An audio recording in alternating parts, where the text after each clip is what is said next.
morning, book lovers. I'm going to talk about another shelf on my bookshelf today, and we're again looking at mostly fiction. There might be some literary biography in this list. I'm not going to talk about every book, but I'll talk about some of the highlights. The first book I'm looking at is And Still the Earth by Ignácio de Loyola Brandão. He's a Brazilian writer, and he's written a bunch of really good, really satirical novels, and this one is an ecological dystopia set in Brazil, and things start happening that are kind of inexplicable, that are based on the fact that it's set in a ecological wasteland that's steadily getting worse, including at the end the government's solution to the problem of global warming is to so if you see a map and you see the word Brazil written on over the country, they actually build that word as a shelter, and everyone under the shelter is shaded from the sun, and that everyone who's not under the shelter dies. And it's wacky, and I love it.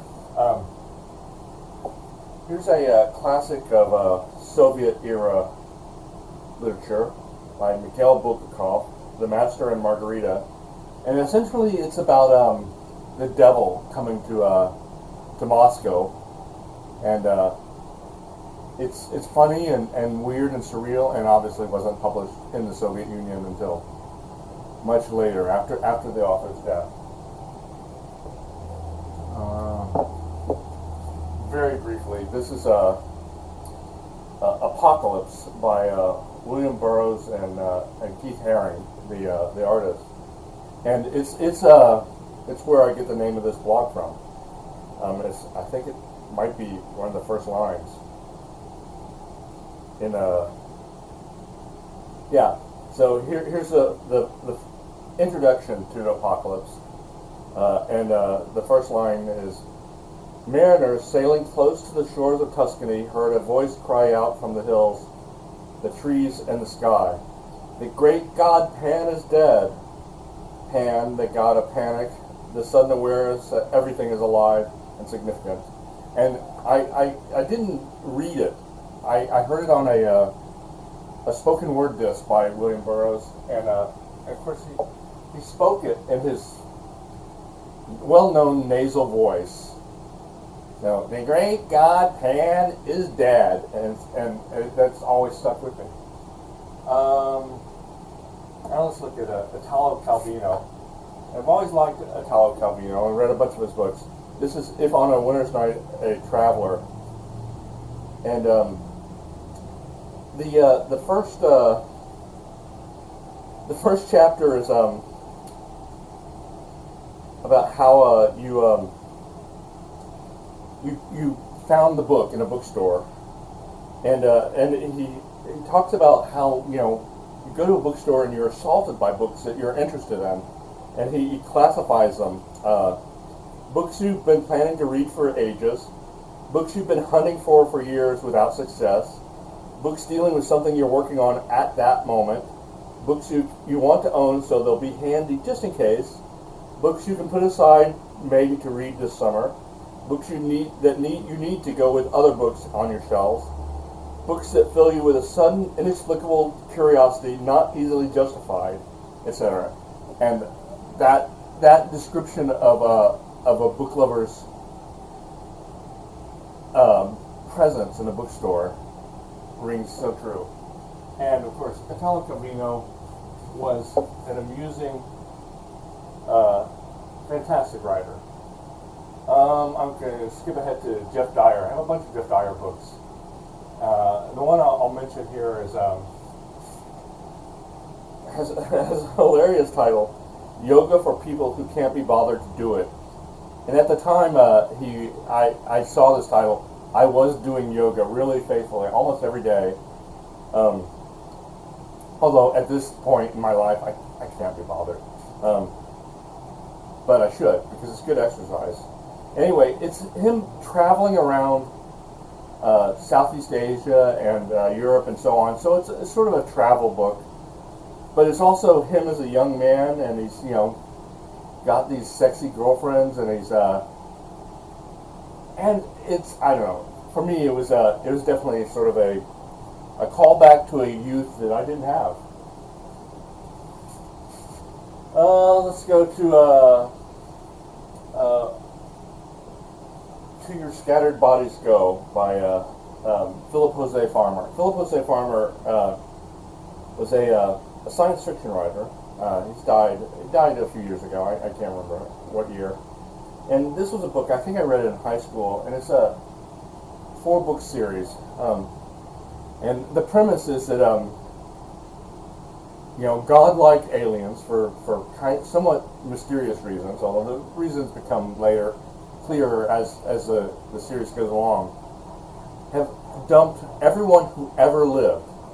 They somehow retrieved their minds and their souls or whatever, put them in new bodies, new young virile bodies, on a single planet. So imagine, I don't know how many billions of people have lived, but let's say 30 billion, a huge number. And the planet is a single river that winds around with like impassable mountains in between the various branches of the river. Not branches, because it's one river. But you can't go from one river to another without going down the river. And at every clump of open land along the river, people mostly from one place in time, with a few scattered people from other places in time, have been reincarnated. There's like a way for them to all get fed, so that's good. And it's sort of high-tech, magical, whatever. And no one knows anyone else's language except for the people who happen to come from the period they're in. So everyone has to develop a patois to communicate. And eventually people start traveling up and down the river, partly to trade and to explore, but partly to find the source of the river and the end of the river, to find who did this.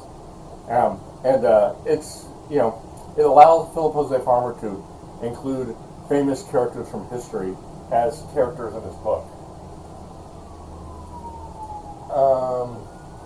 I'm going to skip Tears of the Truffle Pig because I already did a book report on it. I have several books by Alan Furst. I've read actually more than the ones I have. Alan Furst is he has one subject, which is espionage prior to and during World War II.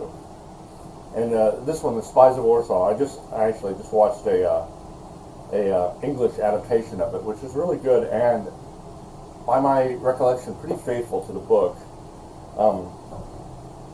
And it's in this case, this book is about a French guy who's a member of whatever the French Secret Service is, I guess it's Sûreté, working out of the embassy in Warsaw prior to World War II, and trying to figure out what the Nazis are up to.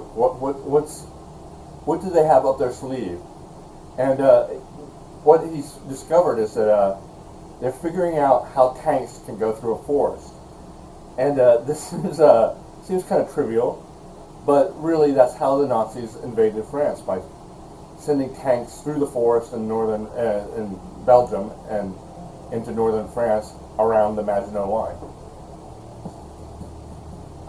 But obviously it's a spy novel, so there's lots of chills and thrills and so on. I just did Faust, but I did read this biography a couple or 3 years ago, Goethe: Life as a Work of Art by Rudiger Safransky, and it was really good, and it sort of gave me a way to situate Faust as a part of Goethe's life.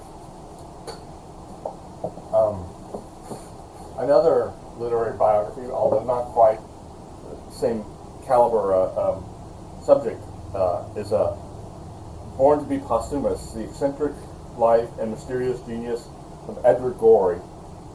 and it was totally entertaining. And Gorey was an interesting and eccentric visual artist, cartoonist, I guess you'd call him, who also drew tons of book covers. If you haunt old bookstores, you'll see Gorey covers to literary classics, often kind of obscure literary classics. Oh wait, and here's a collection of autobiographical essays by William Goyen. Goyen was a Texas author. He lived in Houston for a long time. I mean, he grew up here. I think he's from somewhere in East Texas, but his family moved to Houston, basically because Houston was a big city and there were lots of job opportunities. And he lived up in the Heights, or grew up in the Heights. And I've often thought, and I've ridden my bike past his house before, and I've often thought it should have like a historical marker in front of it, but that's kind of a London thing. We in the U.S. don't mark places where our great artists lived. And Goyen's life turns out to be fantastic and interesting. And part of it, he lived in Taos, not where his life doesn't really overlap with D.H. Lawrence, but he lived in with the D.H. Lawrence circle that remained in Taos after a while. And then the greatest book of this selection is also the most expensive one, Devil to Pay in the Backlines by João Guimarães Rosa. He was a Brazilian modernist. He was a medical doctor, and part of his practice was to do circuit rides in the country, in the backlands, what's called sertão in Brazilian Portuguese. And the translation of the title is totally weird, because I think in Portuguese it's Gran Sertão Veredas, which means big backland footpaths. So Knopf took a lot of liberties in retitling this book. And I've read that it's not a good translation in the sense that it leaves out an important aspect of Guimarães Rosa's writing, which is he was a modernist, and the writing was tricky and modern, and that's kind of flattened out in the translation apparently. But I loved it. I first read it when I was living in Portland, Oregon, and I found it in a public library there, along with a couple of other translations of Guimarães Rosa. And it was dense. It was dense like a Faulkner book, and it was this kind of involved adventure story set amongst outlaws in the backlands. So, in that regard, it's similar to a lot of stuff that Jorge Amado wrote. But Jorge Amado was not a modernist. He was a quasi-political storyteller of an author, and I don't think that's really what Guimarães Rosa was. But and so maybe this translation isn't perfect, and I'm willing to acknowledge that.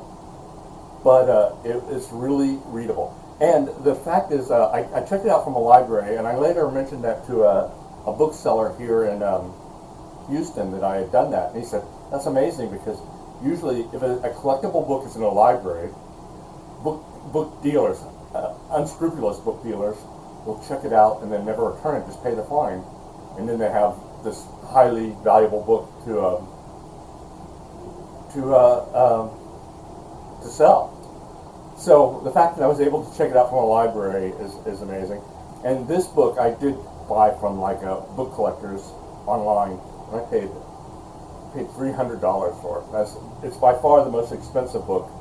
And it's because it's collectible. It was published once. Let's see.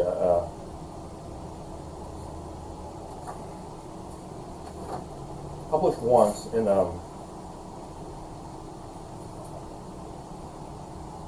1963, year of my birth. And it came from the state library in Caldwell, Ohio, the stamp. So, you know, at first blush, you think maybe it's one of these stolen books, but it does have another stamp on it that says withdrawn.